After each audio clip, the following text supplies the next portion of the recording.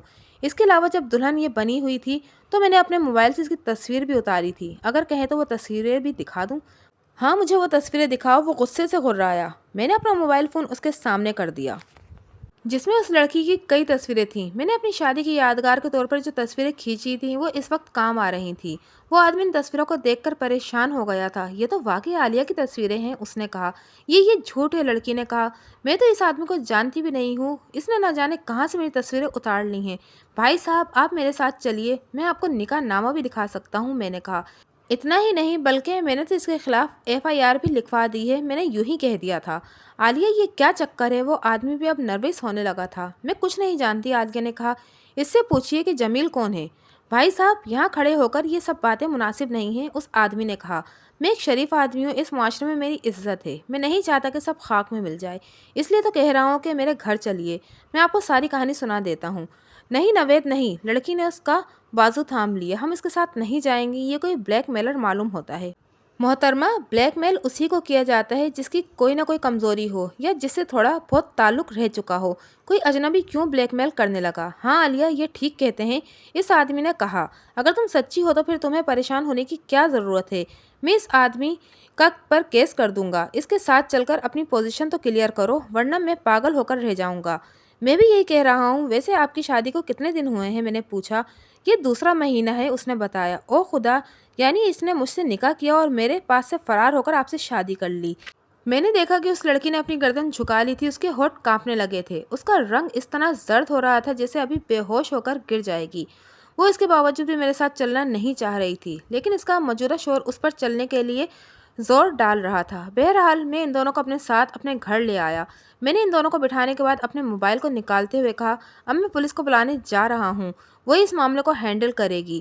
FIR تو درج ہو ہی چکی ہے۔ نہیں، پولیس کو نہ بلائیں، لڑکی اچانک بول پڑی۔ میں سب کچھ سچ بتا دیتی ہوں۔ عالیہ، اس کے شوہر نے شکستہ نگاہوں سے اس کی طرف دیکھا۔ اس کا مطلب یہ ہوا کہ یہ جو کچھ کہہ رہے ہیں وہ سچ ہے؟ ہاں سچ ہے۔ اس کی آنکھوں میں آنسو آ گئے تھے۔ چلو تو پھر بتانا شروع کرو۔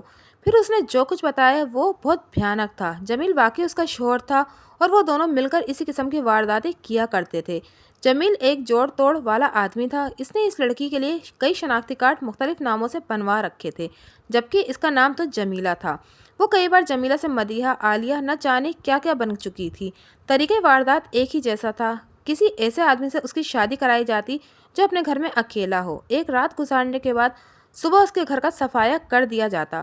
موجودہ شخص کے ساتھ 2 مہینوں تک رہنے کی وجہ یہ تھی کہ نوید نے اس لڑکی کے لیے سونے کے زیورات کے 4 سیٹ بنوائے تھے جو 4 دنوں میں بن کر آنے والے تھے، اور وہ اس کے لیے ایک بڑا بنگلہ خریدنے والا تھا، مگر لڑکی کا کہنا تھا کہ بنگلہ وہ لاہور میں خریدے گی اپنے بھائی کے توسط سے۔ وہ شخص رقم کے انتظام میں لگا ہوا تھا۔ وہ لڑکی اس سے پہلے کہ ان زیورات کو لے کر فرار ہوتی میرے قابو میں آ گئی تھی۔ یہ تھی اس کی کہانی۔ اس کی کہانی سن کر ہم دونوں ہی سر تھام کر بیٹھ گئے تھے۔ وہ مسلسل روئے جا رہی تھی۔ واہ، کمال کی لڑکی ہو، میں نے کہا۔ کیا کبھی تمہارا ضمیر تمہیں ملامت نہیں کرتا؟ بہت کرتا ہے، وہ سسکیاں لیتی ہوئی بولی۔ میں رات رات بھر روتی رہتی ہوں، لیکن مجبور ہوں میں۔ ایسی بھی کیا مجبوری ہے؟ نوید نے پوچھا۔ مجبوری یہ ہے کہ میرا بچہ اس کے قبضے میں ہے، اس نے بتایا۔ کیا؟ ہاں، اب ہم دونوں بھی چونک پڑے تھے۔ کیا کوئی اور کہانی بھی ہے؟ ہاں، اور یہ بہت دردناک کہانی ہے۔ اسے آپ دونوں کو اندازہ ہو جائے گا کہ عورت کتنی مجبور ہوتی ہے، اور جب وہ ماں بن جائے تو اس کے ہاتھ پاؤں بن جاتے ہیں۔ میرے والدین نے اپنی بے زندگی میں میری شادی ایک بہت اچھے نوجوان سے کر دی تھی۔ امتیاز نام تھا اس کا۔ شادی کے کچھ دنوں بعد والدین کا انتقال ہو گیا۔ اس وقت اگر امتیاز نہیں ہوتا تو شاید میں بری طرح بکھر جاتی۔ اس نے میری دلجوئی کی، مجھے سہارا دیا، بہت پیار دیا ہے، اور اس پیار کی نشانی ایک بیٹا تھا، خرم، بہت پیارا۔ میں اپنی یہ کہانی بہت مختصر کر کے بتا رہی ہوں تاکہ آپ دونوں کو میری مجبوری اور بے کسی کا اندازہ ہو سکے۔ پتہ نہیں میں اپنی قسمت میں کیا لکھوا کر آئی تھی۔ شاید کچھ لوگ پیدائشی بد نصیب ہوتے ہیں، میرا بھی شمار انہی لوگوں میں ہوتا ہے۔ میں نے اچھی خاصی تعلیم حاصل کی، میرا مطالعہ بھی بہت اچھا ہے، ادبی ذوق بھی رکھتی ہوں، لیکن کیا فائدہ؟ آپ دونوں کی نگاہوں میں ایک طوائف ہوں نا۔ فرق یہ ہے کہ طوائف نکاح کا ڈرامہ نہیں کرتی، لیکن میں ڈرامہ کرتی رہتی ہوں۔ خیر، جب ہمارا بچہ پیدا ہوا تو ہم دونوں ہی بہت خوش تھے، اولاد سے بڑی نعمت اور کیا ہو سکتی ہے، لیکن شاید تقدیر کو میری خوشیاں پسند نہیں تھیں، اس لیے جب خرم 3 سال کا ہوا تو امتیاز ایک حادثے میں انتقال کر گئے۔ میری تو دنیا ہی اندھیر ہو گئی تھی۔ کیا رہا تھا میرے پاس؟ کچھ بھی نہیں۔ دوسری طرف امتیاز کے والدین کا رویہ بھی بہت خراب ہوتا جا رہا تھا۔ وہ مجھے منحوس سمجھنے لگے تھے۔ وہ مجھ سے میرے بچے خرم کو چھین کر مجھے گھر سے نکال دینے کا پروگرام بنا رہے تھے، جس کا مجھے علم ہو گیا اور میں ایک دن خود خاموشی سے اپنے بچے کو لے کر اس گھر سے نکل گئی۔ اب میں کہاں جاتی، میرا تو کوئی ٹھکانہ بھی نہیں تھا۔ اتنا بتا کے اس نے پھر رونا شروع کر دیا۔ ہم سب اس کی کہانی دکھ اور حیرت سے سن رہے تھے۔ ابھی تک یہ فیصلہ نہیں ہو سکا تھا کہ وہ سچ کہہ رہی ہے یا جھوٹ۔ پھر اس نے آگے بتانا شروع کیا، سوائے دور کے رشتے کے ایک ماموں کے اور کوئی بھی نہیں تھا میرا جو میرا ساتھ دیتا۔ بہرحال میں اس گھر سے نکل کر انہی کے پاس پہنچ گئی۔ انہوں نے بہت بے دلی سے مجھے اپنے گھر کی اندر بلایا تھا۔ وہ پھر سے رونے لگی۔ اس کی 1000 باتیں سننی پڑ گئی تھیں۔ میں پاگل ہو گئی ہوں، سسرال چھوڑ کر بھاگ آئی ہوں، شوہر کا انتقال ہو گیا تو اس سے کیا ہوا؟ اس گھر میں دوسرے لوگ تو ہیں نا، وہ تو نہیں مر گئے؟ 1000 طرح کی باتیں۔ اگر میرے ساتھ یہ مجبوری نہیں ہوتی تو شاید میں ایک پل بھی وہاں نہیں رہتی۔ اس نے توقف کیا، آنسو پوچھے اور پھر سلسلہ کلام جوڑا، لیکن کیا کرتی، ڈھیٹ بن کر رہنا پڑا۔ بہرحال میں نے کس طرح وہاں دن گزارے ہوں گے یہ ایک طویل کہانی ہے۔ پھر یہ ہوا کہ انہوں نے جمیل کا رشتہ مجھ سے لگا دیا۔ کیا تم جمیل کو جانتی تھی؟ میں نے پوچھا۔ نہیں، بالکل نہیں، اس نے بتایا۔ وہ ممانی کا بھتیجا تھا، دیکھنے میں انتہائی مہذب، پڑھا لکھا اور سلیقے کا انسان، لیکن انسان کے روپ میں شیطان، اندر سے بھیڑیا، مجرمانہ ذہنیت رکھنے والا سفاک انسان۔ جب میری اس سے ملاقات کروائی گئی تو میں نے اسے پسند کر لیا کیونکہ اس کا ظاہر ہی ایسا تھا۔ اور تمہارا بچہ کہاں تھا؟ نوید نے پوچھا۔ ظاہر ہے وہ میرے ساتھ ہی تھا، اور مجھے یہ دیکھ کر خوشی ہوئی تھی کہ نوید نے میرے خرم کو بھی اپنا کر لیا تھا۔ وہ اس کے لیے کھلونے وغیرہ لے کر آتا۔ بہرحال کچھ دنوں بعد میری جمیل سے شادی ہو گئی۔ شادی کے بعد میں جمیل کے پاس آ کر رہنے لگی۔ مجھے یہ اطمینان تھا کہ جمیل کو بھی خرم کے مستقبل کی فکر لگی رہتی ہے۔ وہ اکثر اس کے بارے میں باتیں کیا کرتا، منصوبے بناتا، اس لیے یہ کرنا ہے، اس کے لیے وہ کرنا ہے۔ ایک دن اس نے کہا کہ کیوں نہ خرم کو کسی ہاسٹل میں داخل کروا دیا جائے جہاں اس کی شاندار تربیت بھی ہو سکے اور تعلیم بھی حاصل کرتا رہے گا۔ میں شاید اس لیے تیار نہیں ہوتی، لیکن اس نے ایک ایسی بات کہہ دی کہ مجھے مان لینا پڑا۔ اس نے کہا کہ خرم کے ددیال والے یعنی میری سسرال والے خرم اور مجھے پورے شہر میں تلاش کرتے پھر رہے ہیں اور وہ کسی بھی دن موقع پا کر اسے اٹھا لے جائیں گے۔ میں بہت بری طرح خوف زدہ ہو گئی تھی۔ خرم میرے لیے سب کچھ تھا، اس کو میں کسی بھی حال میں ان لوگوں کے حوالے نہیں کر سکتی تھی۔ اس لیے میں نے جمیل کی بات مان لی اور خرم کو ایک ہاسٹل میں داخل کروا دیا۔ ہم دونوں خرم کو ہاسٹل لے کر گئے تھے، پھر اس کے بعد آج تک خرم کا پتہ ہی نہیں چل سکا۔ وہ بری طرح رونے لگی تھی۔ کیا مطلب؟ کہاں گیا تمہارا بیٹا؟ میں نے پوچھا۔ میں نہیں جانتی کہ اب وہ کہاں ہے، کس ہاسٹل میں ہے، اس نے بتایا۔ ہاسٹل والے نے بتایا کہ خرم کو اس کا باپ ہاسٹل سے نکال کر لے گیا تھا۔ ظاہر ہے میں نے جمیل کو خرم کا باپ ہی ظاہر کیا تھا، اس لیے وہ جب کسی بہانے اسے ہاسٹل سے نکالنے گیا تو وہ لوگ انکار نہیں کر سکے کیونکہ خود باپ آیا تھا۔ اور اب وہ کہاں ہے؟ نوید نے پوچھا۔ میں نہیں جانتی، جب جمیل سے پوچھتی ہوں تو وہ کہتا ہے کہ اسے دوسرے ہاسٹل میں کروا دیا ہے، لیکن ایڈریس نہیں بتاتا۔ اس کا کہنا ہے کہ میں اگر اس کے اشاروں پر نہیں چلی تو وہ زندگی بھر خرم سے میری ملاقات نہیں کروائے گا۔ بس یہ ہے میری مجبوری۔ ایک ماں اپنی اولاد کے لیے کیا نہیں کر سکتی؟ وہ اپنی عزت تک نیلام کر دیتی ہے جس طرح میں کر رہی ہوں۔ ہم دونوں ہی اس کی کہانی سن کر دنگ رہ گئے تھے۔ اگر اس نے خود بیانی نہیں کی تھی تو پھر وہ واقعی مظلوم تھی۔ اس کا کوئی قصور نہیں تھا سوائے اس کے کہ وہ ایک ماں تھی، اور ماں کے لیے اس کی اولاد ہی سب کچھ ہوتی ہے۔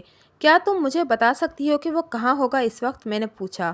ہم نے محمود آباد میں ایک مکان کرائے پر لے رکھا ہے، اس نے بتایا۔ خدا کے لیے میرے بچے کو اس کی کیس سے چھڑوا لیں۔ نوید نے میری طرف دیکھا۔ میرا ایک دوست پولیس کا ایک بڑا آفیسر ہے، اگر کہیں تو اس کی مدد لی جائے۔ بالکل، میں دیر نہیں کرنی چاہیے۔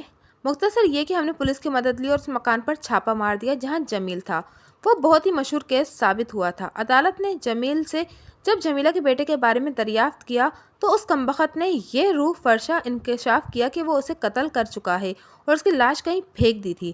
خدا کی پناہ، کتنا بے رحم، بھیانک اور ظالم انسان تھا، درندوں سے بھی بدتر۔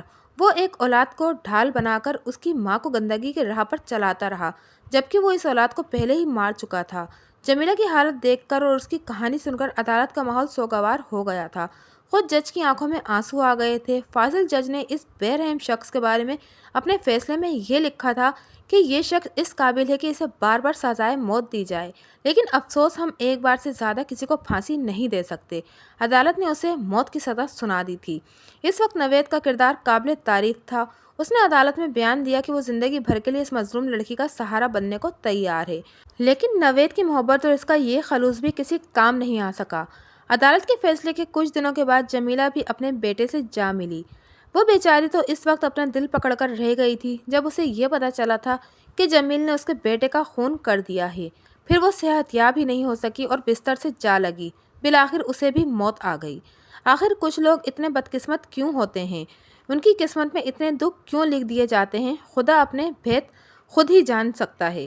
ہو سکتا ہے کہ دوسری دنیا میں وہ اپنے بیٹے کے ساتھ رہ رہی ہو۔